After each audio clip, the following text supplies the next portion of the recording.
이런 공황장애, 불안증, 우울증, 그리고 불면증 같은 뇌의 신경정신과적 문제에 있어서도 여러분들이 이런 식으로 음식을 드시면 장기적으로는 굉장히 큰 도움이 되실 거예요.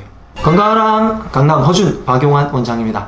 요즘 마음의 질환으로 고생하시는 분들이 상당히 많은 것 같습니다. 질병으로는 공황장애, 우울증, 불안증, 그리고 불면증도 마음에 의해 가지고 생기는 증상 중에 하나죠.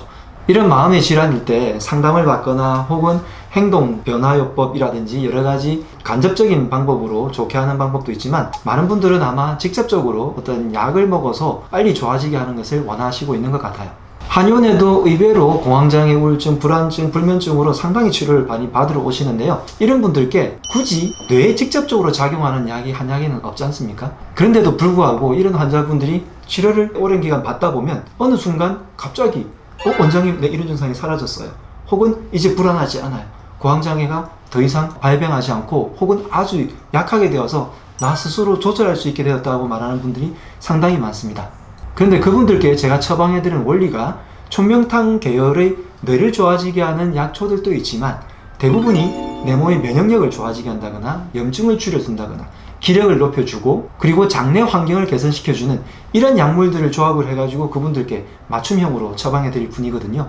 그런데 왜 이런 처방들이 이분의 뇌의 신경정신적인 문제까지 좋아지게 했을까요? 지금까지 뇌를 좋아지게 한다는 것들은 전 세계 연구에서 뇌신경 전달 물질에 조금 국한되어 있었습니다. 뇌신경 전달 물질이라고 하는 것은 뇌 안에 있는 신경들 사이에서 어떤 물질들이 오가는 것을 얘기하는데, 이 물질들 중에서 가바라든지 도파민이라든지 이런 전달 물질들이 모자랐을 때 이것만을 그냥 단순히 채워주는 거죠. 그런데 이렇게 채워주기만 하니까 혹은 너무 심하게 된 것을 빼주기만 하다 보니까 단기적으로는 어떤 일정한 효과가 있는 것 같은데 장기적으로는 뭔가 근본적인 치료에는 부족하단 말이죠.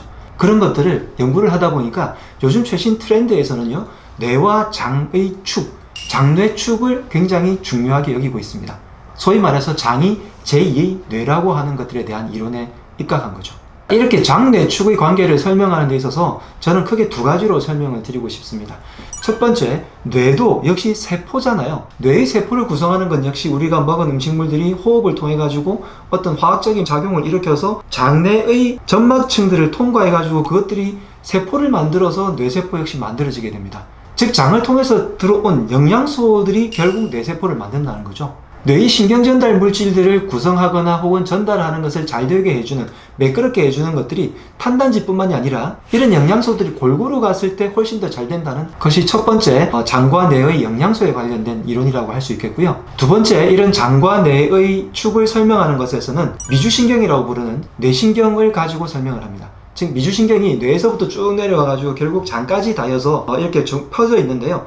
장 속에는 뇌 다음으로 신경전달 물질들이 많다고 하죠. 그러니까 장의 환경이라든지 장에 있는 신경전달 물질이라든지 장에 있는 어떤 신호들이 결국 그 미주신경을 통해 가지고 뇌까지 들어가게 되어서 우리의 뇌의 어떤 감정이라든지 뇌의 어떤 상태, 기분, 흥분, 감정 이런 것들을 전부 다 만들어낸다는 겁니다. 자, 이런 현상들을 뇌과학자들은 이렇게 비유하곤 합니다. 우리가 사촌이 땅을 사거나 아니면 어떤 문제가 있을 때 뇌가 아프기보다는 속이 더 불편할 때가 있잖아요.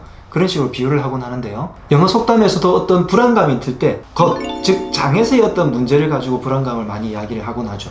자, 우리가 먹은 음식물들이 전부 영양소가 돼가지고 몸을 혈액순환을 좋게 해주고 면역력을 좋게 해줘서 잘 돌아가면 좋은데, 어떤 그런 영양소들이 부족해지거나 혹은 항산화 작용이 잘못돼가지고 산화가 돼버리거나 그것으로 인해서 염증이 생기거나 하게 되어서 몸의 면역세포들이 자꾸 안 좋아지게 되면 나쁜 세포들이 생기게 될 것이고, 그 나쁜 세포들이 결국 나중에 뇌를 구성함으로 인해 가지고 뇌 신경전달 물질들을 방해하게 되면 차곡차곡 쌓이는 것들이 나중에 어느 순간 나에게 뇌의 감정의 어떤 마음의 이런 문제를 일으키게 된다는 거예요.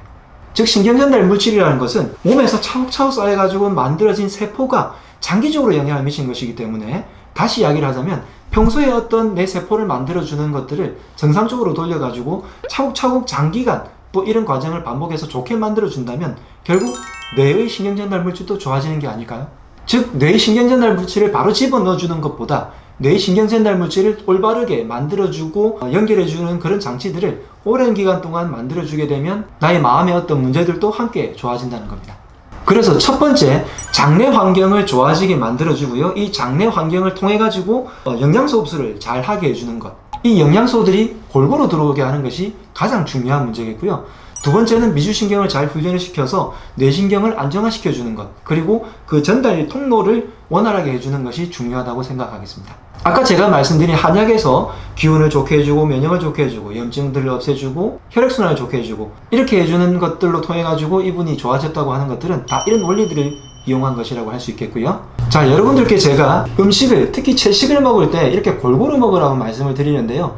왜 이렇게 골고루 먹어야 되냐? 특히 색깔별로 흰색, 빨주노초, 파남보, 검은색까지 이렇게 골고루 먹어야 되는 이유는 이 색깔 하나하나마다 영양소들이 다 다르기 때문이에요.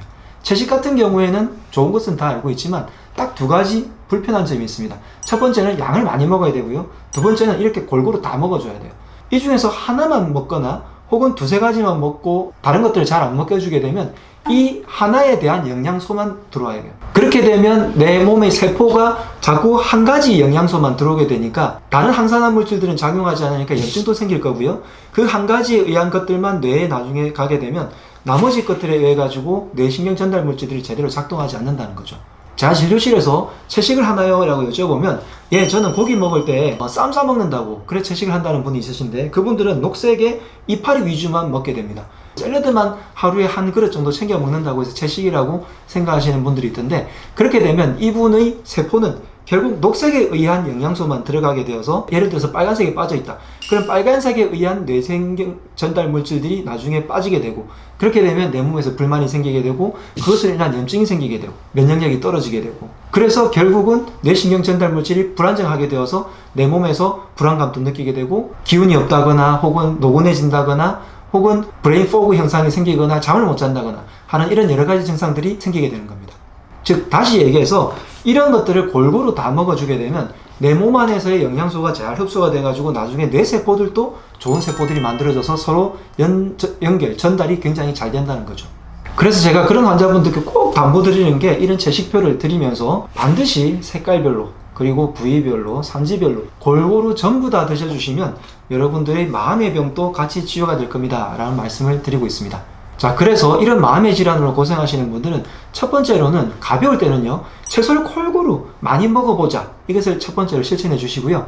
그 중에서도 할 수 있다면 약초들은 이런 채소들의 기운이 훨씬 더 강한 것들이잖아요. 미네랄이 풍부하고 비타민도 풍부하고요. 그래서 그런 약초 중에서 좀 구하기 쉬운 것들, 예를 들어서 항산화 작용이 좋은 구기자라든지 오미자라든지 산수, 이런 것들은 여러분들이 음식으로도 충분히 구할 수 있는 약재들이고요. 혹은 총명탕 재료로 쓰이는 원지라든지 석창포 또는 백지나 천마 같은 이런 약재들도 어떻게 보면 좀 약재상에서 쉽게 구하실 수 있어서 차로 여러분들이 음용하실 수도 있습니다. 그리고 내 몸에 만약에 염증이 많다면 염증을 없애줄 수 있는 어성초라든지 민들레라든지 인동덩굴, 그리고 음식 중에서는 미나리 같은 그런 해독하는 약재들이 내 몸에서 염증을 좀 없애줄 수도 있죠. 만약에 진짜 그런 질환들로 여러분들이 고생을 하신다면 그냥 한의원에 오셔가지고 내 몸에 맞는 약초들을 다양하게 결합을 해서 맞춤 처방을 받으신다면 훨씬 더 빨리 나아지게 되실 겁니다. 그런데 그런 처방을 받더라도 꼭 반드시 하셔야 될 게 뭐라고요? 이 채식표 안에 있는 것들을 골고루 다 많이 드시는 거죠. 자, 아마 많은 분들이 몸이 건강하면 마음도 건강하다 라는 말에 대해서는 다들 동의하실 거예요. 한의학에서는 5000년 동안 몸과 마음이 서로 일치한다는 그런 이론을 가지고 지금까지 치료를 해왔습니다. 자, 이번 편에서는 내 몸의 건강이 어떻게 하면 뇌의 건강까지 좋아지게 하는가에 대해서 여러분께 설명을 드렸고, 그래서 마음에 문제가 생겼을 때도 내 몸의 건강을 지키면서 나중에 장기적으로 결국은 내 마음까지 좋아지게 한다는 원리에 대해서 설명을 드리고 싶었어요.